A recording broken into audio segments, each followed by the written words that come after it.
뭐라도 나를 올고매가지고 구속을 시키려고 그러든지 할 텐데 저는 구속영장 청구하면 기각시킬 자신이 있고 허위의 진술을 강요하거나 사주하지 않는 이상 피의자의 정당한 방어권은 보장돼야 된다는 점을 저는 강조했고요.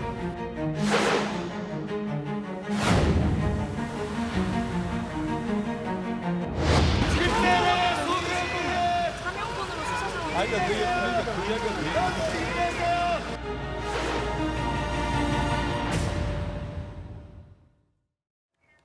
자, 2021년 5월 2일 더불어민주당 당대표를 뽑는 전당대회에서 돈 봉투가 현역 의원들에게 살포된 것 아니냐, 이 의혹과 관련해서 가장 이 돈 봉투 의혹의 정점에 있던 인물 송영길 전 대표에 대한 구속영장실질심사 결과가 나왔습니다. 결과는 구속, 발부 이렇게 나왔습니다. 이번 이 송 전 대표의 영장 심사는 일전에 이재명 민주당 대표의 영장을 기각했었던 유창훈 판사가 판단을 했는데 송 전 대표에 대해서는 구속이 필요하겠습니다. 영장을 발부했습니다.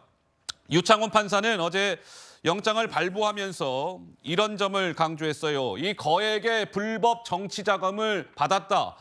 그리고 당 대표 경선 관련해서 이 금품을 수수하는데 이 관여한 점이 소명이 된다.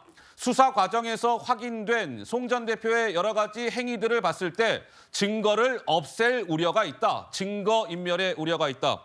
구속이 필요하겠어요. 하면서 유 판사는 영장을 발부했습니다. 글쎄요, 우리 조상규 변호사 보시기에는 어떻습니까? 송 전 대표 영장을 청구할 테면 쳐보시오. 나는 기각시킬 자신이 있습니다. 정반대의 결과가 나왔네요. 계속해서 저는 영장이 발부된다고 말씀을 드렸습니다. 예. 묵비권을 행사할 때도요. 그리고 영장실질심사가 6시간, 상당히 짧은 시간입니다. 예. 짧은 시간 안에 끝났을 때도 저는 구속영장이 발부될 가능성이 매우 높다고 봤습니다. 아, 그래요? 왜냐하면 사안 자체가 일단 매우 중대합니다. 어허. 그리고 두 번째는 아니 다른 사안을 좀 분석을 해보십시오. 왜냐하면 이 박영수 특검 사건에서도요. 예. 이 영장이 나왔을 때 세 가지가 지적이 됐습니다.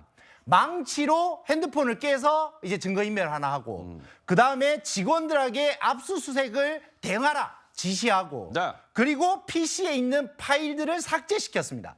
이 세 가지 뭔가 지금 송영길 대표가 한 행동하고 비슷합니다. 왜냐하면 송영길 대표 직원에게 전화합니다. 그리고 차명폰을 사용해요. 차명폰. 그리고 폰을 이제 프랑스에서 바꾸죠. 그리고 먹사연의 하드를 교체합니다. 아이고. 아니 그러면 영장이 발부되게 되는 그런 요소들을 다 가지고 계신데 어떻게 저렇게 호언장담을 하셨습니까?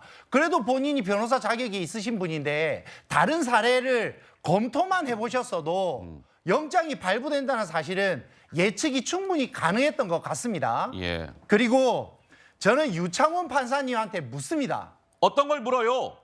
원님 재판 하십니까? 아이고. 왜냐하면 네.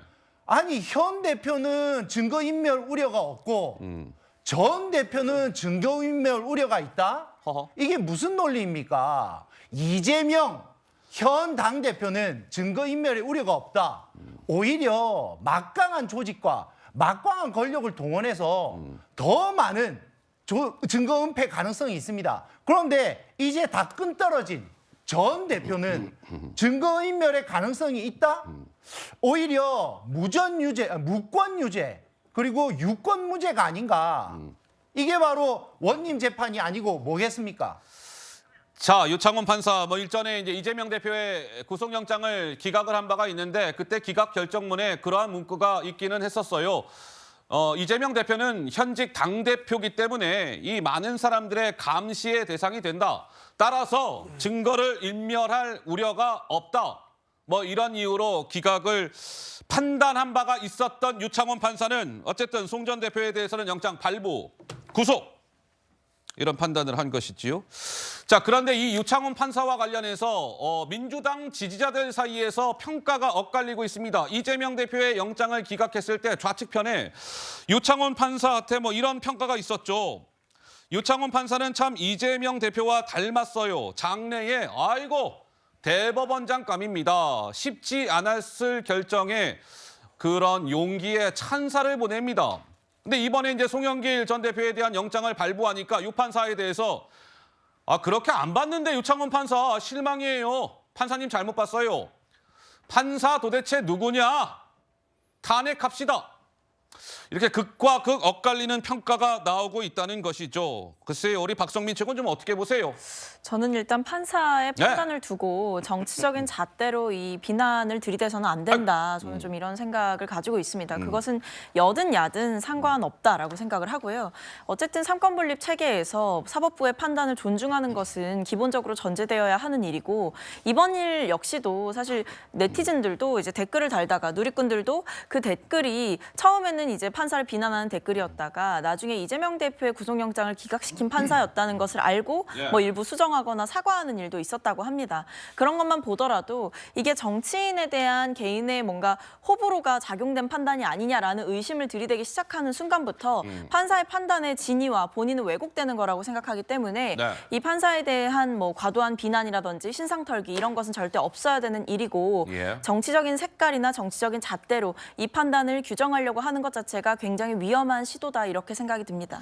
완전히 뭐 평가는 하늘과 땅 차이죠. 이재명 대표 영장을 기각했을 때는 유창훈 판사한테 야, 저 유 판사는 장래에 대법원장감이에요.